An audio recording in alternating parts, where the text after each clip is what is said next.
what you are basically. Deep, deep down, far, far in, is simply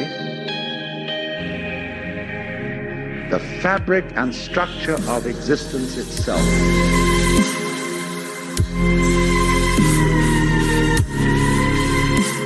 Peace for all men and women, for all men and women, for all men and women. Not merely peace in our time, peace in all time. Honestly expressing yourself.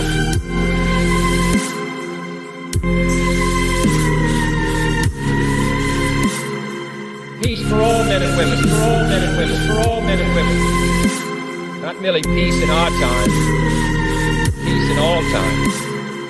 The fabric and structure of existence itself. Hi, everybody. Welcome to the Parallel Mike podcast. I am your host, Mike, and on tonight's show, we've got a new guest. I've been extremely excited to get this man on the show. His name is Gary Wayne. He is the author of two fantastic books called The Genesis 6 Conspiracy, part number 1 and part number 2.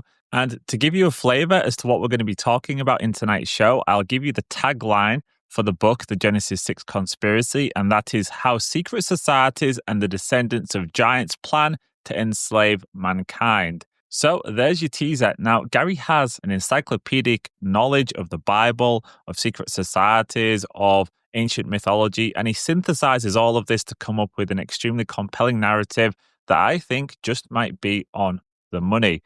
So without further ado, my friends, let's get to tonight's episode. Members, please head over to parallelmike.com to sign in and listen to the full episode. You are not going to want to miss this one. And if you do enjoy part number 1, well, please consider joining us to listen to part number 2 of this and each and every episode. In closing, I hope you're all well, healthy, and reasonably happy. Take care of yourselves, and I'll see you all in the next one.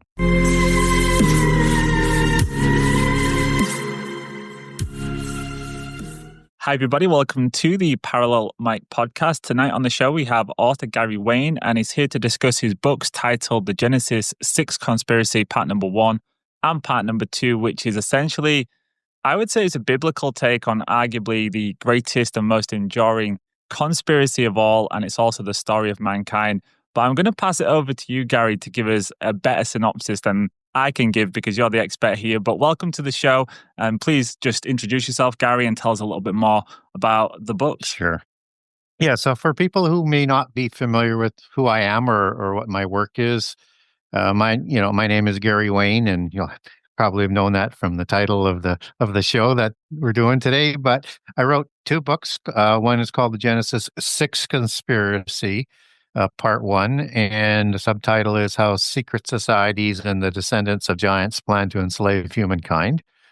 And book 2 is same title, but part 2, and the subtitle is How Understanding Prehistory and Giants Helps to Define End-Time Prophecy. So in a nutshell, and just before I get into a little bit about what those topics are, because those titles are designed to grab your attention, and maybe want to have you look a little bit deeper. So I'm a Christian contrarian. And so what I mean by that is I don't tend to accept what anybody says just at face value, or what somebody says that they saw, or they said something was written or anything. I like to verify it myself. And so that generally puts me at odds with the general understanding of a contrarian, where I'm at. Not in all cases, but in a number of cases where I might be against the status quo, whether it's biblically or non-biblically. And so I like to test the statements that are made. And so I measure all of my research from outside the Bible to what's written in the Bible. And I am a Christian, and my biases are definitely there, but I also think there's a lot more to learn in the world. So book 1 is a 6,000-year investigation into what I call the House of Dragon, the original House of Dragon, which is such a hot topic today, or the original superheroes. You could also House of Superheroes, because it's all the same meaning when you get underneath the allegory of what they're portraying in modern literature today. So, and it is a story that begins in Genesis 6, although the context for it is before Genesis 6. And it's a story about our reason of being. What is our raison d'etre? And so it starts to provide answers. And so what book one is how from the beginning of Adam and right through to the end time is how does our history, how does our prehistory, what's going on today and what's going to happen intersect with the polytheist and secular testimony. And so I make all of those connections. And in book two, which I said I would never write, and book one is probably the most unique book on this whole subject and has more information in it in one location than any other on the topic. Book two is as unique as book one, but it is book one on steroids for Christians. And it is also, if people are familiar with Dr. Heiser's work, it's Dr. Heiser on steroids. And I said I never would write book two because I didn't want to be redundant.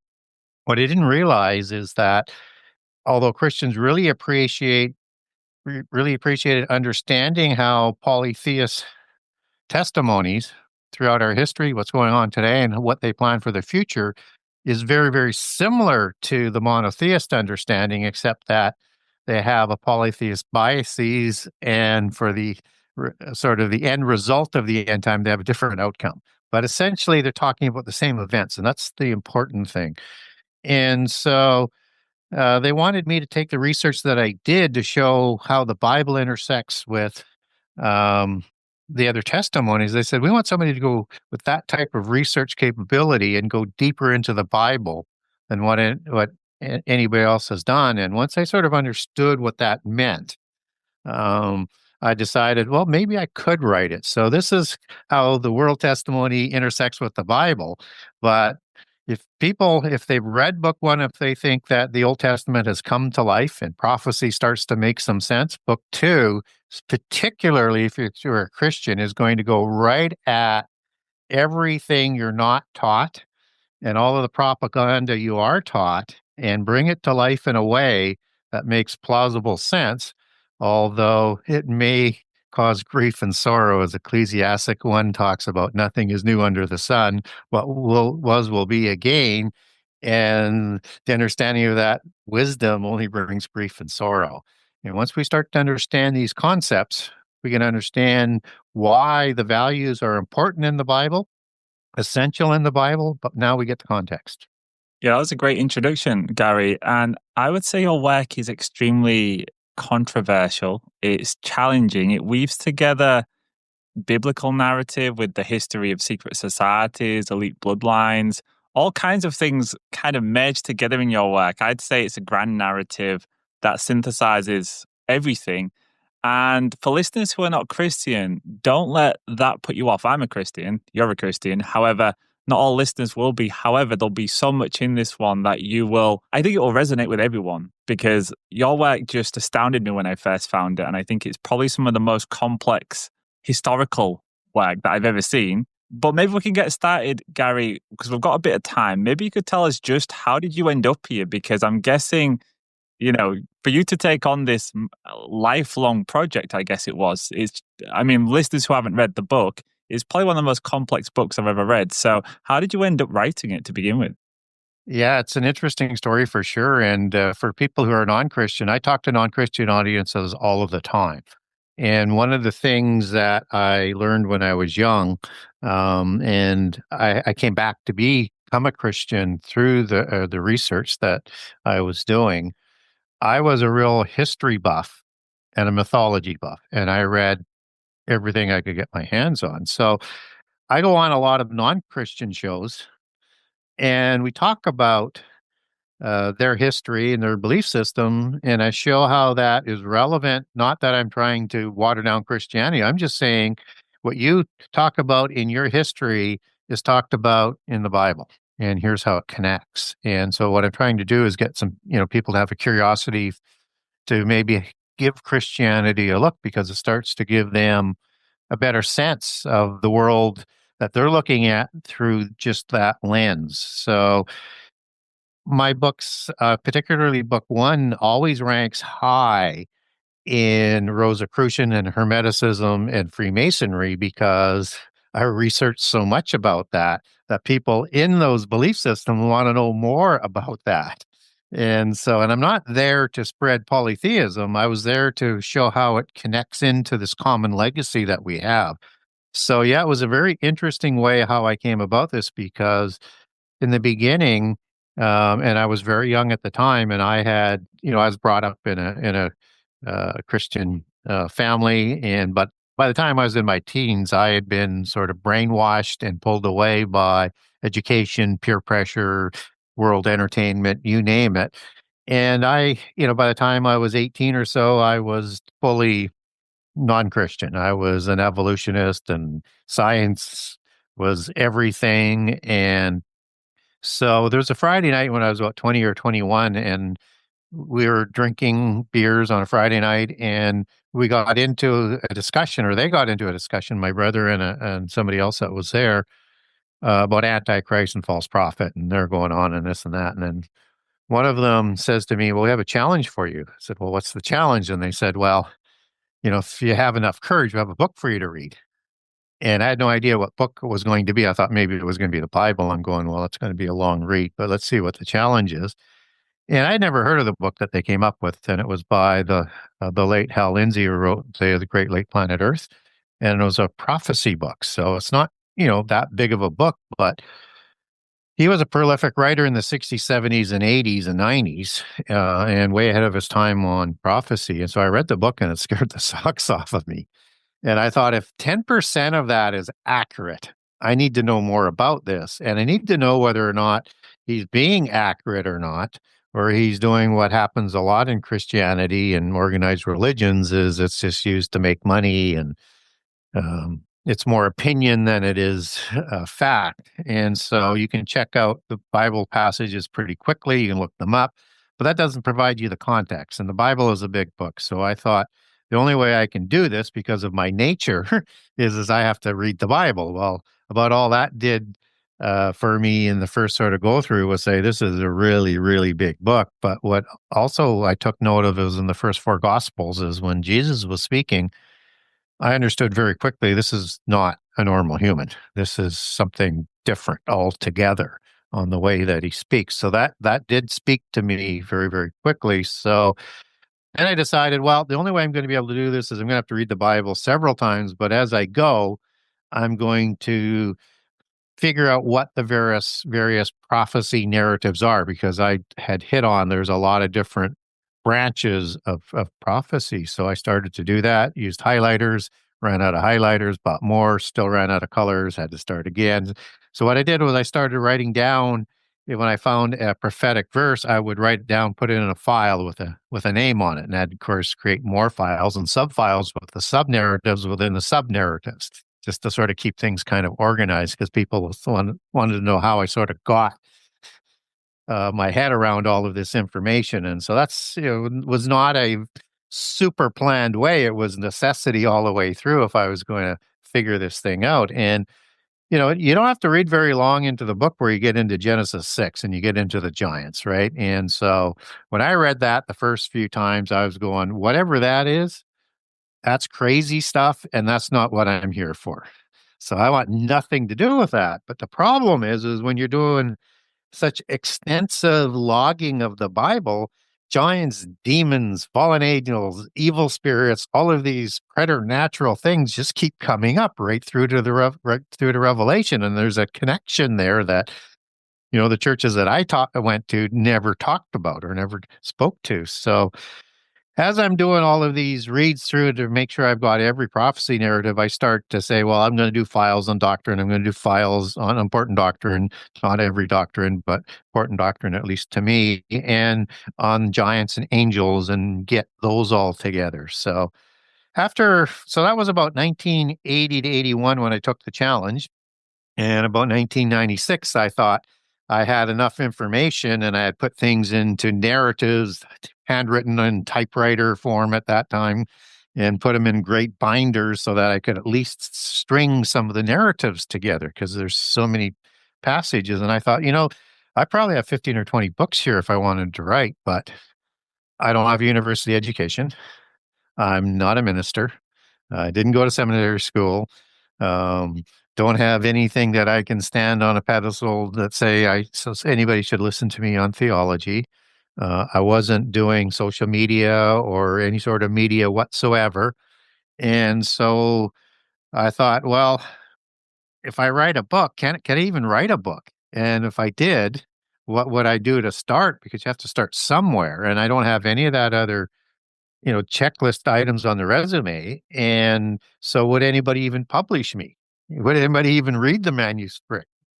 And if it did get published, would anybody buy it? And if they did buy it, would they actually read it or finish the book? And all of these things, you have these doubts. So I thought, well, the only way I'm going to figure this out is to plunge in, and I'm going to write a short book. That was the plan. So I decided I would just figure out to see whether I could write a narrative, and I'm going to connect something really crazy just for fun because it'll help me sort of understand things because I'm a prophecy obsessionist at this point in time, but these giant things just sort of keep nagging at me.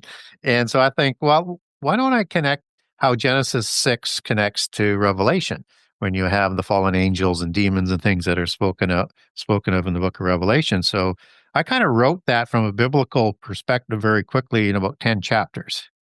And I would have added a little more into it, but I just wanted to sort of start and finish and sort of put the meat on the bones after that. And so, but I realized at that point in time that maybe the Christians would want to know how this fits in with what I learned when I was young in terms of the mythology and the history, that these are the same histories that are told all around the world on all continents, in every culture, in every religion. And it's the exact same story, just seen through the polytheist lens. So I start to put in some Sumerian and Greek mythology and history into the story, and it fits really easily into the sections that I'm doing. But what I realize is that Christians probably, because they've been taught, is not to learn about these other cultures and religions. So they don't have any context for this other information that's coming in, let alone they're being taught in churches not to read about or ask about the topics that I'm talking about biblically. So I'm thinking, well, I better, put a little bit more in about the religions because that's the culture. And as I did that, I realized, well, I have to know a little bit more than just, the mythology, and I have to read things like the the Vedas and the Gnostic Gospels and the Popol Vuh and all the different sort of religious books to put this stuff together. And so that takes me a number of years to do that. And then I realized that there's a mystical religion that is really the same mystical religion all around the world, and that this mystical religion created mystery schools that educated the elite, which has everything to do with the giant culture. And that out of the mystery schools comes the secret societies. So now I have to learn all about secret societies, and I'm down that for about 8 or 10 years because it's just so massive.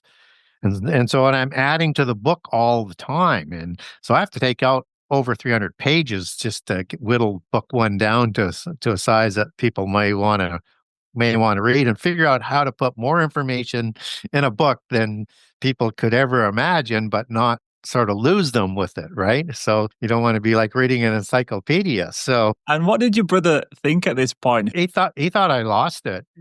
Yeah. Yeah, all in, and he's lost it. He says, because I'd gone into so many other areas, and it's not that he wasn't interested in the prophetic side. It's just all the other things that it sort of interconnected with were things that he wasn't really ready at the beginning to look at. So he's still not all in on it, but he doesn't say, okay, I disagree with you. I just don't know enough to sort of debate you on it. So, but that is that cognizant dissonance, is like, how much do you want to deal with? And that, sort of, you get by that in stages. You don't get by it all at once. And if you do, then you're probably not critically analyzing things enough as you go. So you do want to take your time in doing that. So that's how I got into it. Well, I actually studied theology. That was my first degree. And there was no discussion on Genesis 6 or giants or demons or any kind of spiritual hierarchy. It was a very sanitized degree. However, I did actually study a lot of Buddhism and Hinduism. Voluntarily, I chose to kind of direct my degree towards the East. And I started to notice all kinds of similarities because I was born, I was brought up Catholic. So I kind of went away from that. I wanted to learn about other religions. And I started to Yeah. notice patterns too, especially with Greek mythology. And yeah, I could never have produced anything close to what you've produced. The synthesis that you've done, it really has been a life's work. But maybe for listeners who are still probably confused as to where we're going with this one, I was confused when I first heard you speak, Gary. I'm not going to lie. It took a few podcasts to really get into it and then reading the book. However, I think listeners will pick it up throughout this episode. But maybe to start with, for those who are not even aware of the giant narrative, what is Genesis 6? Who are the Nephilim? And why is that Yeah. so important to the story? It is, and that's where I sort of begin with the story, because it becomes part of the Rosetta Stone, if not most of the Rosetta Stone, to understand our history and understand the Bible. Doesn't give you the whole piece. It's a manifestation of why we were created, and just so that people have a better sort of overview. And I start to sort of back my way into the beginning and into book one, and then I sort of explain it in a nutshell in book two for Christians. Um, and our reason for being created as Adamites is it's the resolution to the angelic rebellion. And that just starts to explain everything. But if you aren't there yet and you're not sure what that means, then Genesis 6 is one of those manifestations, is one of Lucifer's revenge, or Satan's revenge, as I would prefer to call him, that he entices. We don't get biblically a number, but outside the Bible and from the book of Enoch, we have 200 watchers that are said, and it's a constant number that's used around the world, although you might see 300 in other locations, but whatever the number, and there's more than one incursion by the wording in Genesis 6, that this is when fallen angels went to human females and created offspring that were giants, and the giants usurped the world. And they're the ones who cause the violence. They're the ones who cause all of the corruption, and they spread this universal religion around the world. And this is what Noah is up against. So the Genesis 6 story is the creation of the spurious offspring by the fallen angels to wipe humanity from the face of the earth, to ensure that we do not reach our destiny to be raised up to be like angels in the future time and the inheritors of eternity. And so this interaction is so important to understand why we're here, what's going on, and why there's an end time that is yet to be played out to resolve all of this. And this is all in the preamble to the flood story. And there's nothing to separate it from the flood story. In fact, you get the genealogy of Noah provided at the end of chapter 5 with his 3 sons. Then you get the 4 verses on the creation of the giants, and you're reintroduced to Noah in the flood story as being a counter to whatever happened before that in terms of the creation of the giants. And what we're told happened before that was violence and corruption. And the level of violence is so strong that the world is going to destroy itself. And it's not going to destroy itself through swords and mass slaughter of inefficient weapons. As you understand the larger context, it's all of this knowledge that's being developed through the 7 sciences that is going to create the mystical religion. That is what we would understand as the Atlantean mysticism, or all the different polytheism around the world. It's a knowledge cult, and that the fallen angels and or the gods, as it's known in other cultures, provided additional knowledge to humankind that took it to a level that the earth could have been destroyed by fire. But that's reserved, according to 2 Peter 3, for the end time. And so God, you can say, either permits the flood to happen or tells or has the flood come or instructs the fallen angels to bring the flood to ensure that there's enough time for all the names in the book of life that was written and created before creation have an opportunity to leave their names in that book of life or have it blotted out. So it's an intercession to buy time. And in the polytheist side, and this is sort of jumping ahead, they have an account of all of this knowledge. And we know it as pearls of wisdom. We know it as the golden apples. We know it as the archives of the Masons. We know it as the Emerald Tablet. There's 1,000 different names for this bank of ancient knowledge. Was hidden underneath the flood. And they built 2 pillars with a direction to it in their accounts to find this knowledge after the flood. And they created one that with the directions and additional information that could survive a flood. The other one was to survive destruction by fire. So they didn't know which destruction was coming. But that now tells us about the violence that's being talked about, and it's caused by this knowledge and the giants who usurp control over all the governments of the world, and the corruption is corruption of all the earth, corruption of all the flesh. It comes at a different level, is interaction between the fallen angels to create the giants and their interaction to humankind, and the technology to create DNA alternating technology, as in the chimera understanding in Greek mythology that they use for that same science to this day, had created so much corruption that all flesh was corrupted. That's the Hebrew word shakath, meaning to pervert, to decay, to ruin, to destroy. All flesh, everything on the earth except for the 8th and the animals that God calls. And so this is telling us about a level of technology that will be coming in the end time. So it will be like the days of Noah in that aspect and the other aspects as well. So we start to have a better understanding for the flood story. And for people who say that, well, the ark isn't large enough to hold all the animals, that's not what it says. It's every kind. When you take that back to the Hebrew, it means a species. And in other accounts that talk about the flood story, that would be from a monotheist perspective, like the Quran, it is translated species. So we just don't understand kind in the Baconian understanding, and it's a word for best representative of the species to repopulate. So this is the context, and so we need to learn a little bit more about what went on there, because nothing is new under the sun, and what was will be again.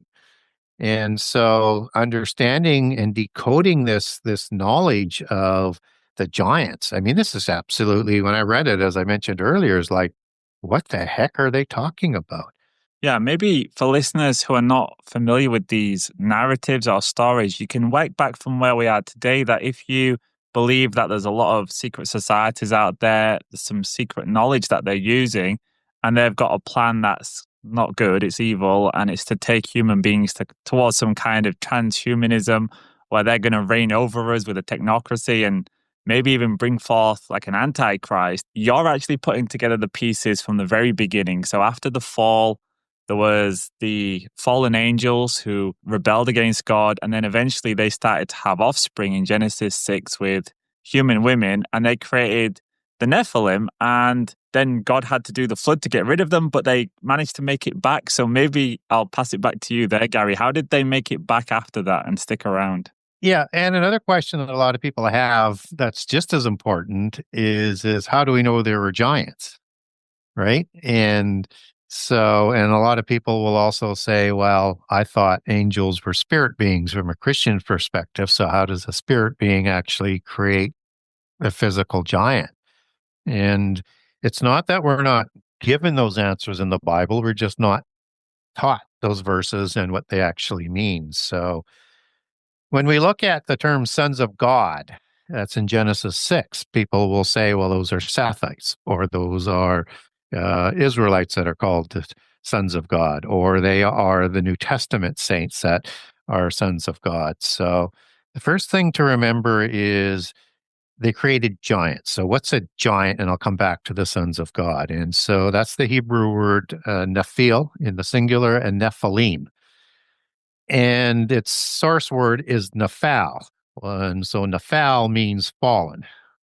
And you put an I am male plural on it, You get Nephilim as in Nephilim or Gibberim and some of these other terms that people in the genre might know. And you get the fallen ones, and you get the giant ones. And people will say, well, the giant ones doesn't necessarily mean giant. It can also mean a bully. It can also mean a tyrant. It can, as well as a giant or a tribe of giants. And that's true, except that those other two meanings describe the ancient giants.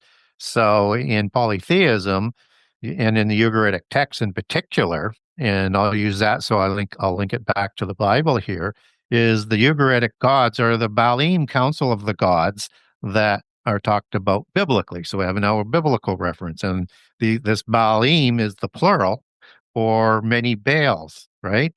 So it's the council of the Baalim. These are other gods other than Baal. And there's many gods, and there's a ruling council of the gods, as Psalms 82 talks about. And that these gods were called bulls, and their offspring in the Ugaritic text were also called bulls. And they swore their oath to create these giants on Mount Hermon, where the Baalim council is located in the Ugaritic text called Mount Saphon. We understand that as Mount Hermon, but the original name, it was changed from that for the accursed oath that was taken on Mount Hermon, Haram anathema. Haram is the Hebrew root word for Hermon, and meaning curse and accursed, and there's several Hebrew words for that. And so that's where the Baalim council was located, was on Mount Hermon, and that these offspring were called bulls as well, right? And they were terrible ones, as Ezekiel 32 talks about, and that they did horrible things to humankind, and so they were bullies. Now, tyrant is a term that sort of goes back into the Greek etymology, and it was named after Gyges kings, or Gyges kings, which is Greek for giant kings, and the Herculidean bloodline after the flood. That sounds familiar. Hercules is a Greek giant, offspring of Zeus and Alcmene, a human female, and produced bloodlines of royal bloodlines for the Herculidean Gyges kings. And so they were known as tyrants, or tyrannos, or tarwanos, with the Anatolian Herculidean kings. So all the descriptions go back to giants. It's just that people will shred or try and make them to mean something different. So it's very good context, because this is in the Bashan region at the foot of Mount Hermon, which is this whole area. So these are the bulls of Bashan that are talked about in the Bible. And it's these bulls of Bashan that are mocking Jesus at the crucifixion. So you can imagine demonic beings and fallen angelic beings as being these bulls of Bashan. So we know that they're giants from a biblical perspective, and we get dimensions on them. I won't spend forever on the subject, so we move forward to the next part of the question. But humans mating with humans can't create something like a giant. It's just not possible. Giantism is not a giant. So these are a hybrid species. They are something different. And in fact, Josephus, he said that giant bones were on display even up to his day, because they were so large and so different than the bones of humans, that it was always there for a reminder for people that these were the monsters that the Israelites fought against. And so when we look at the sons of God, if we look at that from a biblical basis in the Old Testament, in the context that they're talking about, these are the same as the gods that are the children of the Most High in Psalms 82. And the Hebrew is almost the same. Instead of having Ben Ha Elohim for sons of God, you have Ben Ha Elyon, sons of the God Most High. Well, they're both meaning the same ultimate God, the Father, right? It's they're fallen, they're angels that are being talked about, and fallen ones in that sort of aspect. Sons of God are described in Job 1:6 and 2:1 is presenting themselves to the council in heaven where God's throne is, and that they're all to report at a certain time. And people will say, well, that could have been in Eden. Well, we don't have scripture for that, but let's just finish that one off by going to Job 38, 4-7, where you have the morning stars and you have the sons of God celebrating at creation. Well, humans weren't there at creation of the heavens of the earth. We come later. So can't be from a biblical understanding. And even the name Israel, or as we get into Deuteronomy 32, for the sons of God or the sons of Israel or angels, depending whether you're looking at the Septuagint, Aramaic translations, or the Masoretic text, in terms of the original copies, it's not in conflict. Israel is a title that's provided to Jacob to change his name to. And it's a prophetic title that it's going to come into play. It's his 70 sons born in Egypt are going to represent the nations going into the millennium. But it's also talking about in Deuteronomy 32 about the council of the gods and the nations they rule over. And it's a common legacy in all religions around the world that the world was split up to the gods to rule over, right? And so the land that God has reserved for himself was from the Nile to the Euphrates, from Mount Hermon to the Red Sea, and the Indian Ocean. So this is the land of the covenant. And so Israel is two Hebrew words meaning from Sarah and El being an angel or the God Most High, and Sarah meaning ruler or prince. So these are the rulers. These are the sons Ben, Ha, of the ruling God, Sarah, El. So you could look at Israel as a prophetic application to come, but in the time of Moses, the Council of Gods is still ruling just as they do today, just as they did before the flood, and that angels would be just as acceptable as a translation there. So all the Old Testament passages are referring to these angelic beings, the children of God, as in terms of the Israelites. They are talking, when they refer that, generally to a passage in Isaiah and a passage in Hosea, which is a second Exodus prophecy for the end time. So it's a future prophecy to be fulfilled at the time of Jesus' coming, or Jehovah of the Elohim's coming in the end time. So it's a future prophecy, and it becomes more evident in terms of their reconciliation once I explain how, when we look at the sons of God in the New Testament, this is a prophecy as well, that it is the promise of the Pentecost for the resurrection. And just so that people understand that the angels and gods don't know everything, if they had known, if the archons had known, the princes used in the KJV translation had known about the crucifixion, they wouldn't have had him crucified. I mean, didn't know about the resurrection, they wouldn't have had him crucified.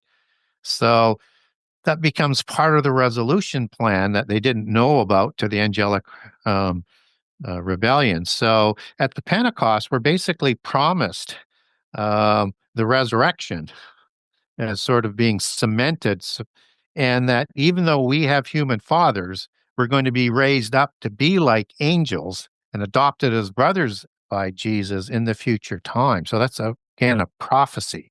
So all the context goes back to this understanding that these were the offspring of the fallen angels. So in Jude 1:6, they left their habitation in heaven. And that's the Greek word oikaterion. It means a dwelling place for the spirit. And Jude 1:6 also talks about the crimes of the flood, just so that people know I'm not taking the passage out of context. We also get that translated as the house in heaven in 2 Corinthians 5:2, which is the dwelling place that we long for, even though we have a dwelling place or a house on earth for our spirit. And there's three components. There's a spirit, soul, and a body, as the New Testament talks about. So when we look at how angels could reproduce, what they do is they actually create their own oikaterion, soul and a body, for that spirit to dwell in, so that they can interact physically in the world and to pass on DNA and to procreate. And a lot of people will say because Christians aren't told to read their Bible, just listen to what they're taught, that we have no passages in the Bible that suggests angels can take a physical form. Well, that's just absolutely untrue. And so Hebrews 13, for example, talks about to be kind to strangers lest you come across an angel unaware, which means they can take a human physical form and not be recognized as an angel. But yet in Genesis 18, they can take a physical form as Jehovah did and not be recognized instantaneously as angels or as the word of God, but they can be recognized if they so choose, because Abraham doesn't recognize them as angels at the beginning, but then understands that they are. Then they go to Sodom and Gomorrah, and they're already known as judges or angels as they get there, so they can be recognized. But these accounts and many, many others shows that they can take a physical form. So don't let people tell you there's nothing in the Bible that suggests that they could take a physical form.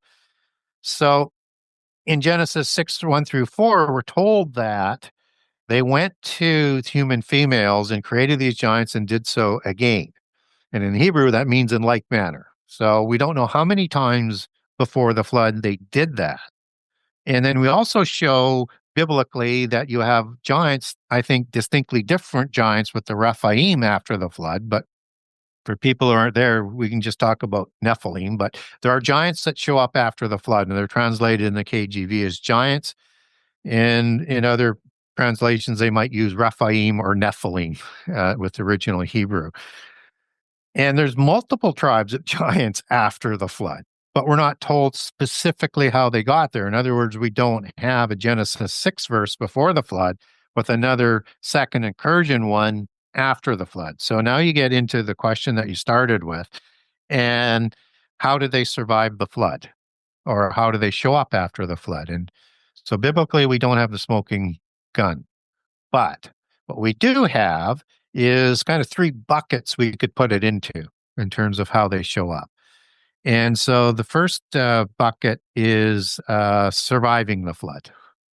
And in accounts around the world, that's a common polytheist story or myth or religion or history that they actually did survive the flood. So in the Epic of Gilgamesh, for example, you have Gilgamesh, who is telling, the hero of the story, but he also tells the flood story in that. And Utnapishtim is the Sumerian Noah, as he's mistakenly referred to, and his whole family are 2/3 God, 1/3 human, and he's 2/3 God, 1/3 human. And at the macro level, it's a very similar story to the Genesis story, except these are giants. And I'll get to how we know they're giants in a second, other than they have this demigod makeup to them, 2/3 God, 1/3 human, and that they survive with their family in great numbers. And the details are on the macro level similar, but on the micro level different. So there's only 7 days for the flood, for example, and lots of other details.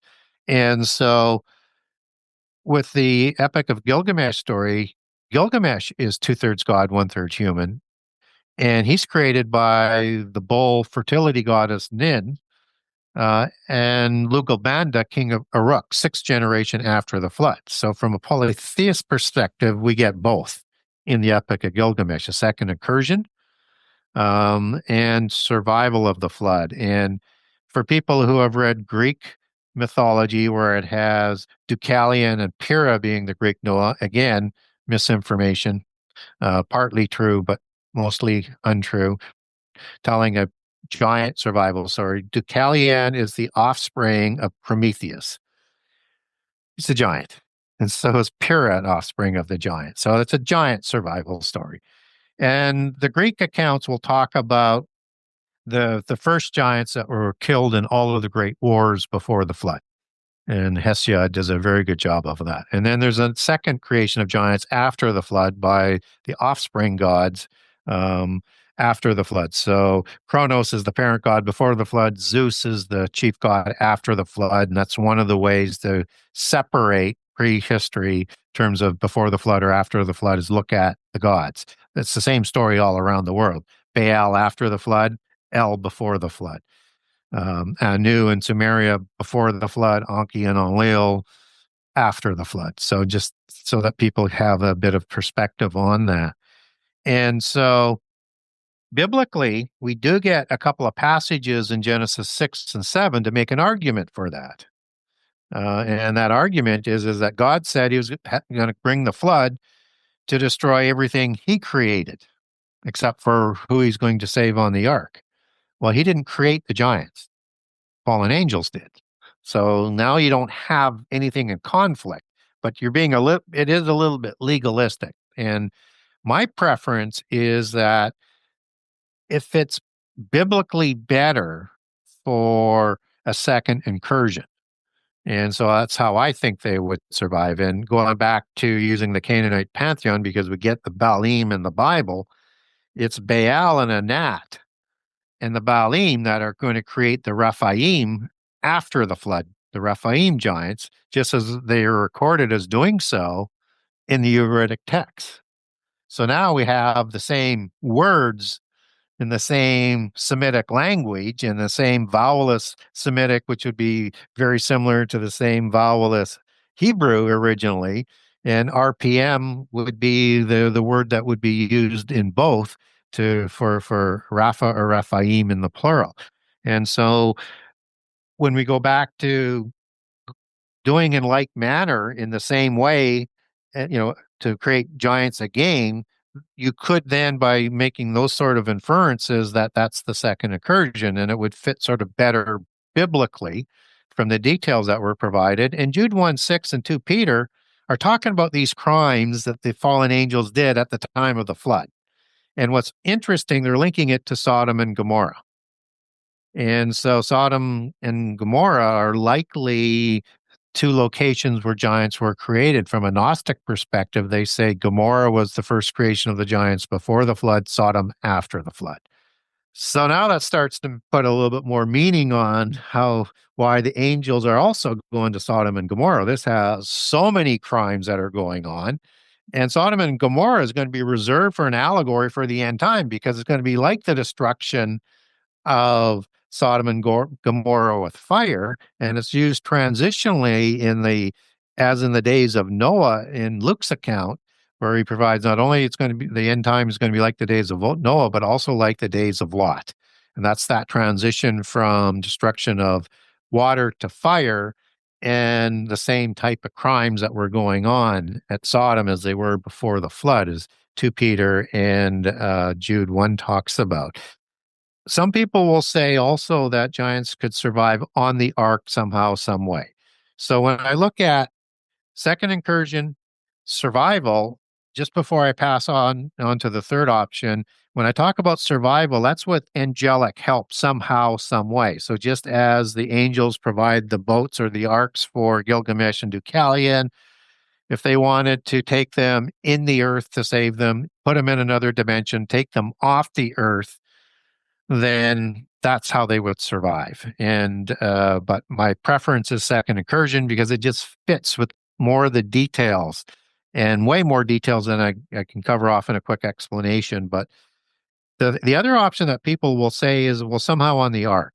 And what does that mean? Well, the Gnostics will say Ham was a giant, or they'll say that all three sons were giants, or they'll say everybody on the boat was a giant, and just make it a complete polytheist story, and saying that Christians plagiarized the flood story for Genesis and just change some of the details.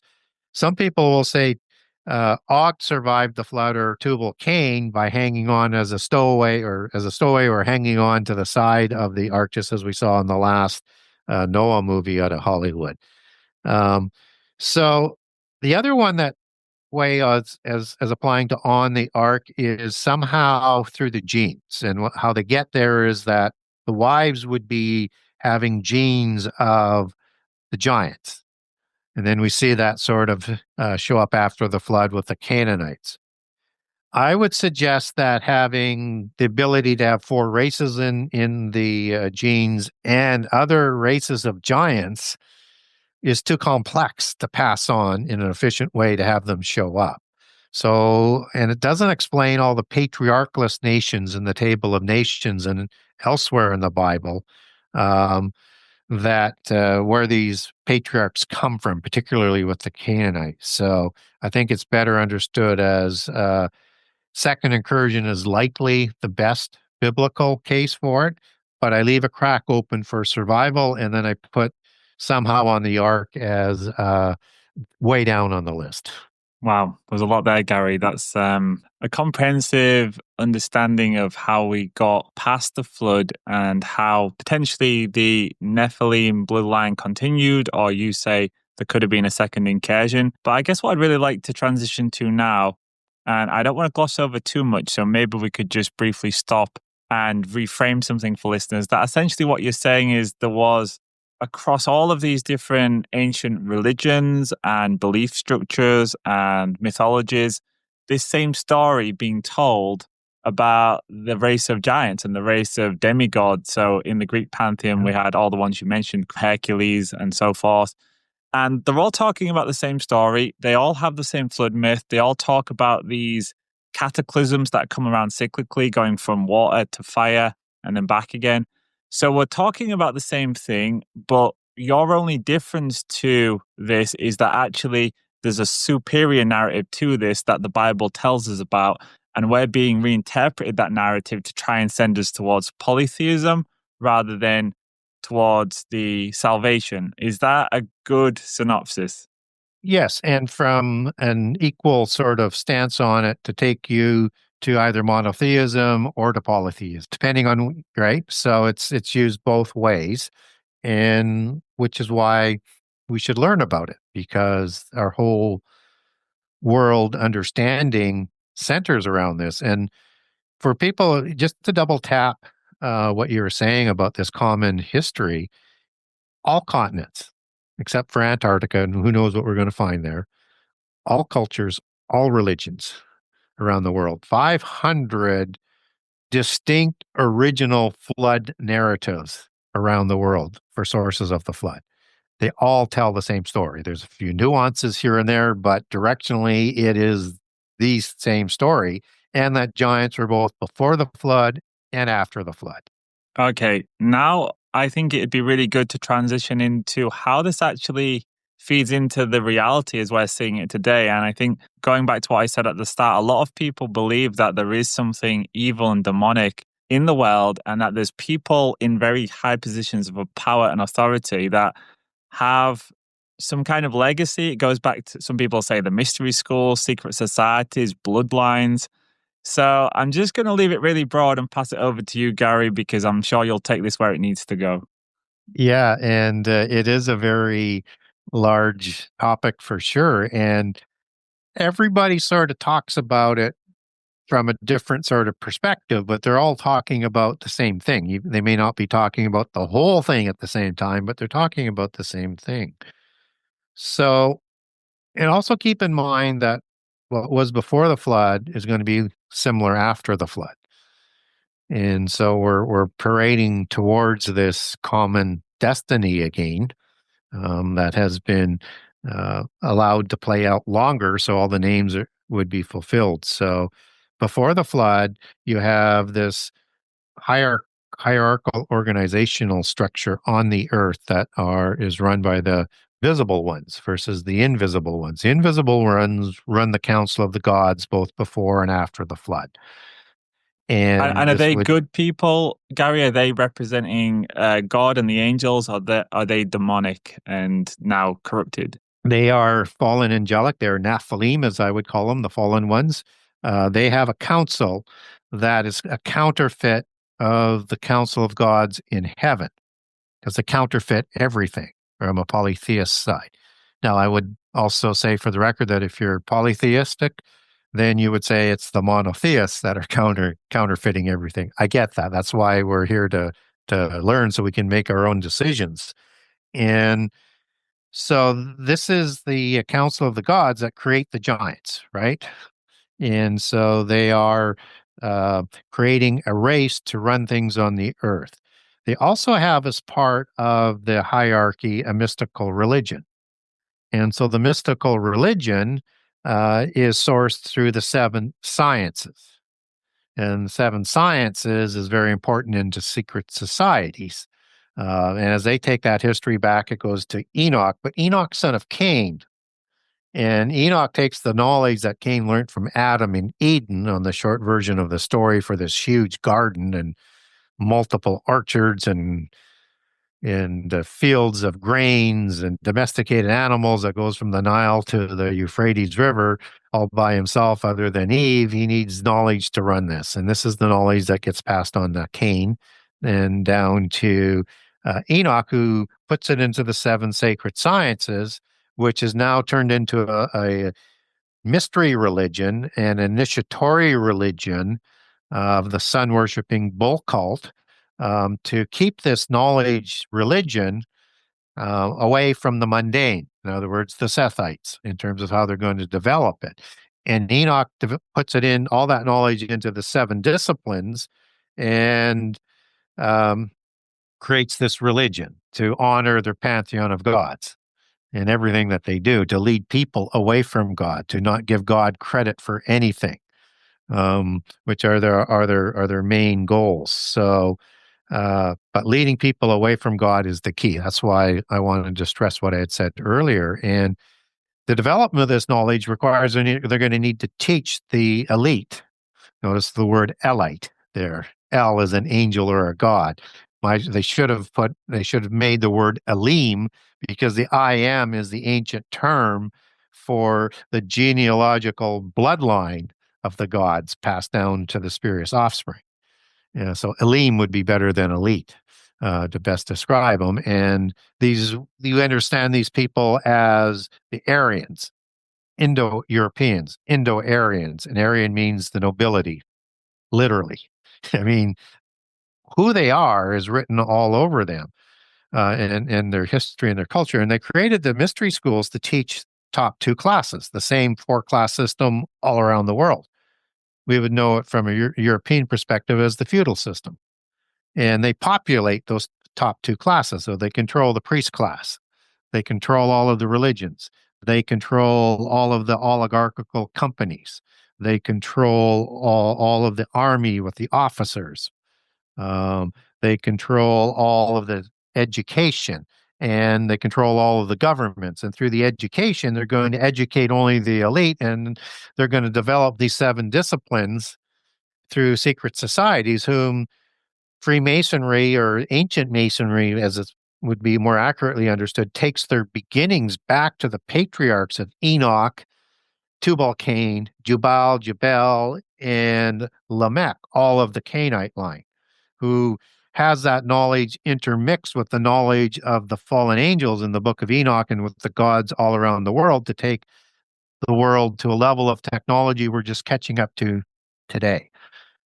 And so this is the organizational structure that we need to sort of understand. And so if we look at universities today, I mean, you see these initiatory societies on the campuses.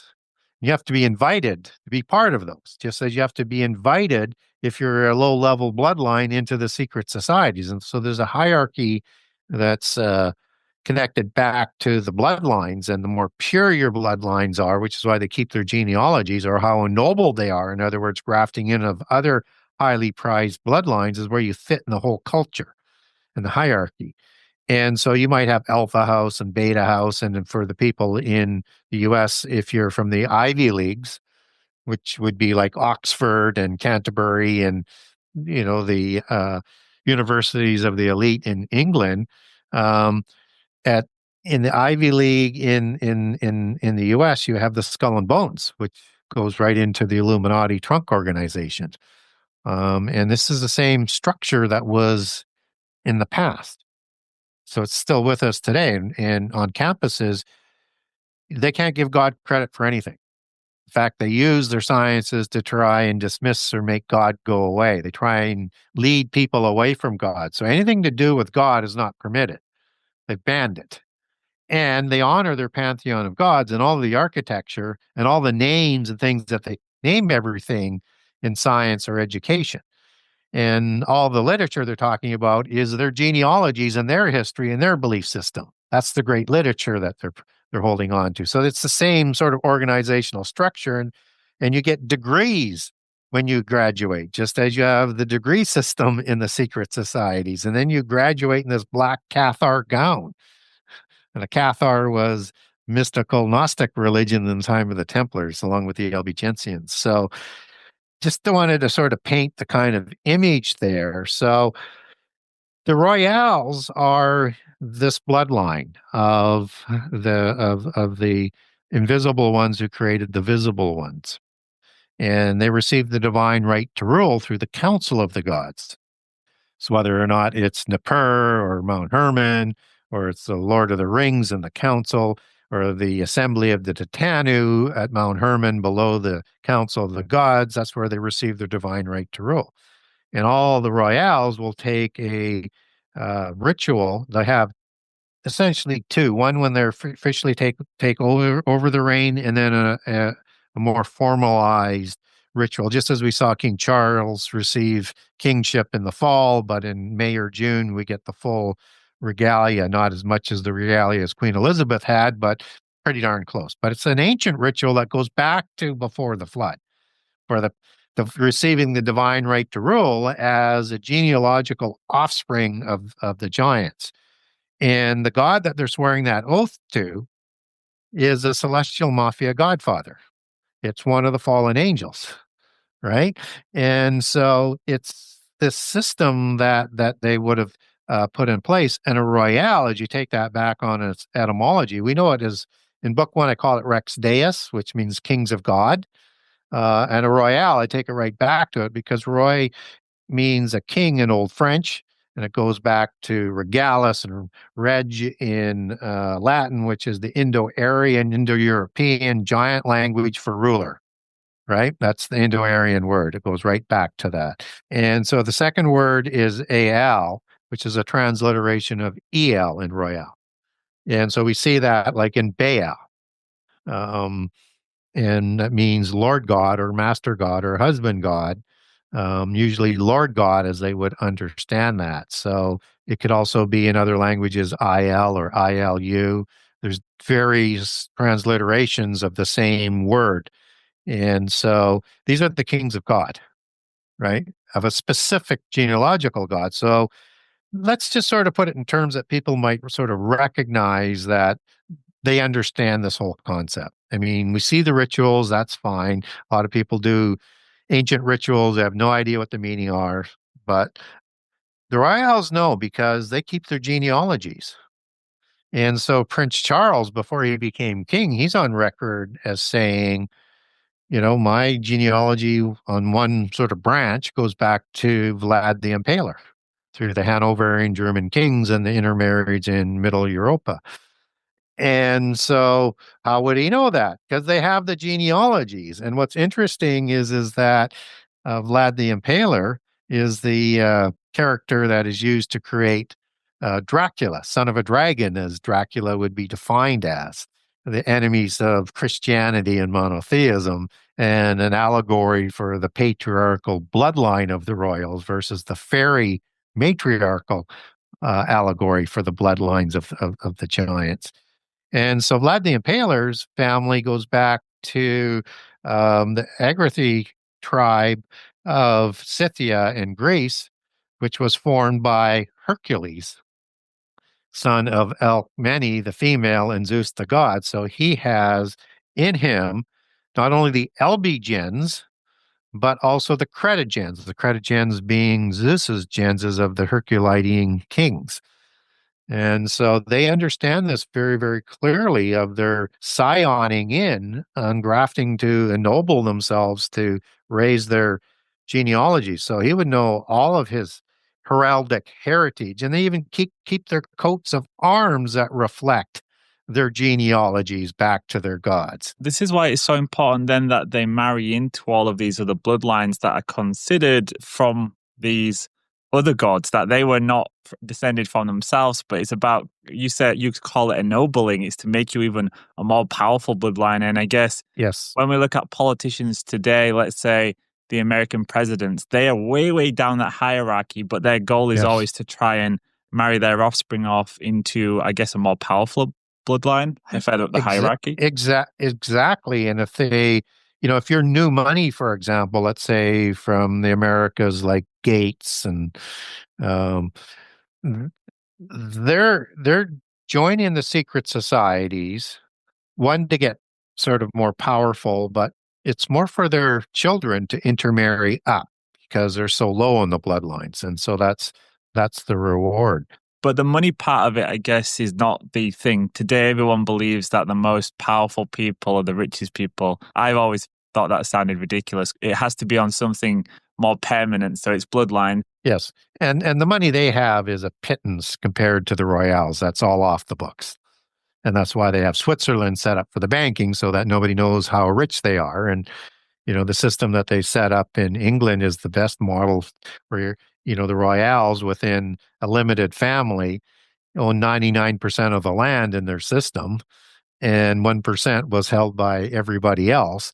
And that's how they maintain control and the whole class system through land, money, and power, right? So it's important that people understand how the world works. When they created this heraldic system as taciturn language for other royales, so that they would carry that standard on a flag as they rode into another realm, and rulers of those realm would know instantly who they were and where they fit. And that's still the same system to this day. They have to intermarry as well to avoid like Habsburg jaw disease or hemophiliac disease, which is a typical marrying too closely within the relative confines of generations. About the fourth generation is the rule that they like to keep that spread on. But they have to keep renewing, putting new blood in all the time to ensure that, they don't develop these diseases. And that the other best example to understand the world system, at least from the Western perspective, and understand this is the same system all over the world, is that World War I was a family war of cousins. They were all first cousins related because they intermarry. And they want to keep that bloodline as pure as possible because that shows they are superior to humans as the direct genealogical offspring of the gods. So it's important, but the reality that they run into is the physical diseases. So they have to do things to, make sure that they can continue to reproduce and don't go extinct, and also hold on to their power. But that doesn't mean they're not rivals. At the end of the day, in their belief system, or in the belief system that we come to see in the Bible, is there is going to be one Antichrist or dragon Messiah, or elven Messiah, as they might call it in the Albigensian and Albigen's fairy allegories of things. There's going to be one family that produces a dragon Messiah that's going to be king over the whole world. So there's an interesting set of movies in the 80s and 90s and TV series called the Highlander series. There can only be one. And they were using a lot of the matriarchal fairy allegories with the quickening in there and the taking of the head. There can only be one. I mean, they have these immortal giants. They're not shown as giants, but they're the warriors, right? And they're hunting each other down through the world. So when you look at what happened that came out of World War I, in terms of the rivalry that goes on and the creation of social masonry that was launched on Russia first, as in communism, that took out the Romanov bloodline, and then National Socialism that took down the Kaisers, and then communism that was sent over to China to take down the Shah bloodline from the dragon creator gods and the sons of heaven. They've used all sorts of things against each other while still maintaining control, because there can only be one at the end. So there's always going to be rivalry amongst the royales. So it's quite an interesting political mix. It's kind of I'm trying to think of the right word that would describe it, but it is intrigue all the time because they're always positioning. Wow, you've given so much information in part one. I'm sure our listeners' heads are spinning on this one, but we'll try and spin them some more in part two, Gary. But I think it's a good place to pause, give people time to digest what they just heard. And before we end part one, Gary, for listeners that are not going to be here for part two, can you just tell them where to find your work, where to find your books? Yeah, so if people are looking to get a hold of me, the best way is through my website, the Genesis6conspiracy.com. And on that website, that's Genesis6, the number 6conspiracy.com. On the website, I have a contact the author. So if you want to get a hold of me, contact the author. Might take me 3 months to get back to you, but I will get back to you. You can also find a generous excerpt of all 98 chapters of book 1 and all 84 chapters of book 2 on there. So you'll get a good feel for the book and the topics. And I think just the table of contents will, get your interest. And if you think that's all of the book, it's a small drop in the bucket of information in the book. You will not believe how much information come in any of my books. And if you wanted to get a copy of my book, you can go to the Buy Now page. And on the Buy Now page, I have a Buy Now page for book 1. That's on page 1. Book 2 is for book 2. And then I have a bundling page with discounts if you wanted to buy both or multiple books. And so I ship all over the world for signed copies. So if you live in Canada, there's a Canada page. If you live in the US, there's a US page. If you live anywhere else in the world, go to the international page. You can also link over to Amazon.com, Amazon.ca, BarnesandNoble.com. When I get time, I'll make sure that those automatically switch over to people around the world because I ship a lot of books internationally just to make it easier. But you can also buy from them as well. So if you want to buy it that way, you can also link over to the Kindle edition to Amazon. So if you want the digital copy, and also now the Audible version for both books are up as well. And I have the connection there to go directly to as well. You can also follow me on X under @GaryWayne. Just look for my picture. There's a few Gary Waynes up there, and the number behind it is like this long, so we won't give you all of those numbers, or on Facebook under Gary Wayne. Yeah, I'll put the links in the description. And, I've read maybe hundreds of books on all kinds of subjects around what we discussed today. So secret societies, bloodlines. I spent many years looking at all that stuff. And it wasn't until I found your book that I really saw this massive synthesis that incorporates the whole of history, I would say, including the Bible. So I think you did something that was outstanding, and it put a lot of the puzzle pieces that I had gathered together in place for me. So definitely a big congratulations on that, Gary. And we'll leave it there for part 1, but thank you again for joining us, and I look forward to part 2. Well, thank you for inviting me.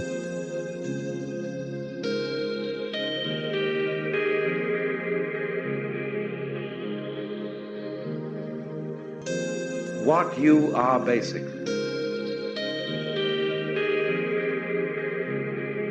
Deep, deep down, far, far in,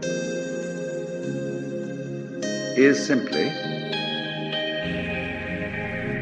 the fabric and structure of existence itself.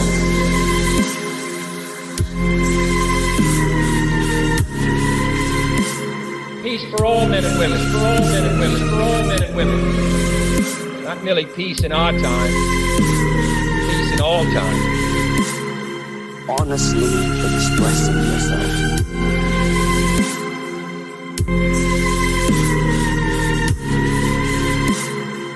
Peace for all men and women, for all men and women, for all men and women. Not merely peace in our time, peace in all time. The fabric and structure of existence itself.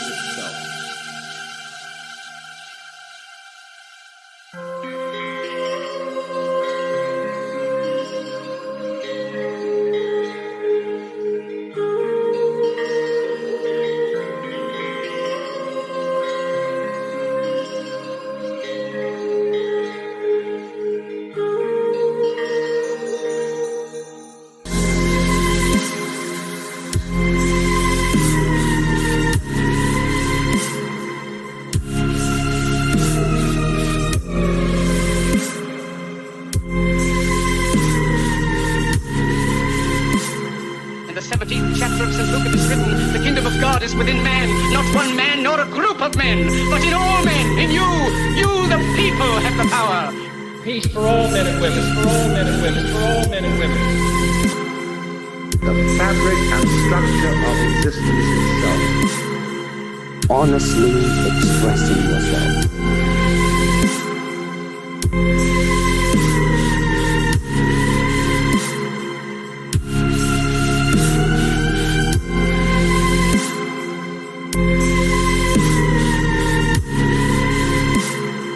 Peace for all men and women, for all men and women, for all men and women. Not merely peace in our time, peace in all time.